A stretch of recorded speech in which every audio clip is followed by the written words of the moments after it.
ನಾಮಪತ್ರ ಸಲ್ಲಿಸತಕ್ಕಂತ ಈ ಶುಭ ಸಂದರ್ಭದಲ್ಲಿ ಎನ್ಡಿಎ ಅಭ್ಯರ್ಥಿಗಳು ಕೇಂದ್ರ ಸಚಿವರಾದ ಶೋಭಾ ಮೇಡಮ್ ಅವರೇ, ನಮ್ಮ ಜಿಲ್ಲೆಯ ಅಧ್ಯಕ್ಷರಾದ ಹರೀಶ್ ಅವರೇ, ಮುನ್ರಾಜನ್ ಅವರೇ, ನಮ್ಮ ಆತ್ಮೀಯ ಮಿತ್ರರಾದ ಜೆಡಿಎಸ್ನ ಮುಖಂಡರಾದ ಜವರೇಗೌಡ್ರೆ,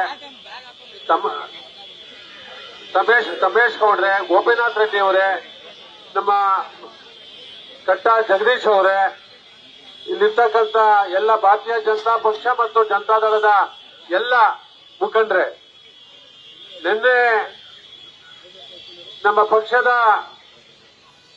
ಗೃಹ ಸಚಿವರು ಬೆಂಗಳೂರಿನಲ್ಲಿ ಸಭೆ ಮಾಡಿ, ರಾಮನಗರದಲ್ಲಿ ಸಭೆ ಮಾಡಿ, ಜನರ ಭಾವನೆ ಏನು ಅಂತಕ್ಕಂಥದ್ದನ್ನ ಒಂದು ದಿನದಲ್ಲಿ ಇಡೀ ಕರ್ನಾಟಕ ರಾಜ್ಯದಲ್ಲಿ ಇವತ್ತೇನು ಭಾರತೀಯ ಜನತಾ ಪಕ್ಷ ಮತ್ತು ಜನತಾದಳ ಒಟ್ಟಾಗಿ ನಾವು ಚುನಾವಣೆಯನ್ನು ಎದುರಿಸ್ತಾ ಇದ್ದೇವೆ. 28ಕ್ಕೆ 28 ನಾವು ಕ್ಷೇತ್ರಗಳನ್ನ ಗೆಲ್ಲಬೇಕು ಅಂತಕ್ಕಂಥ ಗುರಿಯನ್ನು ಏನಾಗಿ ಇಟ್ಕೊಂಡಿದ್ದೇವೆ.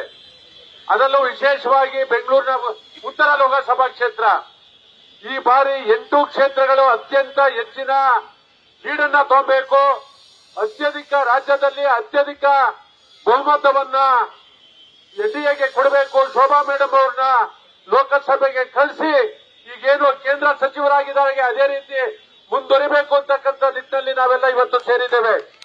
ನಾವು ಭಗವಂತನಲ್ಲಿ ಕೇಳ್ಕೊಳ್ತಕ್ಕಂಥದ್ದು, ನಮ್ಮ ಚುನಾವಣೆ ಇರೋದೇ ಇನ್ನು 23 ದಿನಕ್ಕೆ ಚುನಾವಣೆ ಮುಗಿದಾಗುತ್ತೆ. ನಮ್ಮ ಕ್ಷೇತ್ರದಲ್ಲಿ ನಾವು ಭಾರತೀಯ ಜನತಾ ಪಕ್ಷದ ಮುಖಂಡರು, ಜನತಾದಳದ ಮುಖಂಡರು ಒಟ್ಟಾಗಿ ಚುನಾವಣೆಯನ್ನ ನಾವು ಎದುರಿಸಬೇಕು, ಅತ್ಯಂತ ಹೆಚ್ಚು ಬಹುಮತವನ್ನು ನಾವು ಕೊಡಬೇಕು ಅಂತಕ್ಕಂಥದ್ದನ್ನ ನಾನು ಈ ಸಂದರ್ಭದಲ್ಲಿ ಇದು ಮಾಡಿ, ನಾಳೆ ಬೆಳಗ್ಗೆಯಿಂದನೇ ಮನೆಗೆ ಹೋಗ್ತಕ್ಕಂಥ ಕಾರ್ಯಕ್ರಮವನ್ನು ಪ್ರಾರಂಭ ಮಾಡಬೇಕು. ನಾನು ಮಹಾಲಕ್ಷ್ಮಿ ಹೋಟೆಲ್ನಲ್ಲಿ ನಾಳೆ ಬೆಳಗ್ಗೆ 7 ವಾರ್ಡ್ಗಳಲ್ಲೂ ಚಾಲನೆ ಕೊಡ್ತಕ್ಕಂಥ ಕೆಲಸವನ್ನ ಮಾಡಿ, ಯುಗಾದಿ ಹಬ್ಬದಕ್ಕೆ ಮುಂಚೆ ಒಂದು ಪ್ರತಿ ಮನೆಗೆ ನಾವು ಭೇಟಿ ಕೊಡ್ತಕ್ಕಂಥದ್ದಾಗಬೇಕು.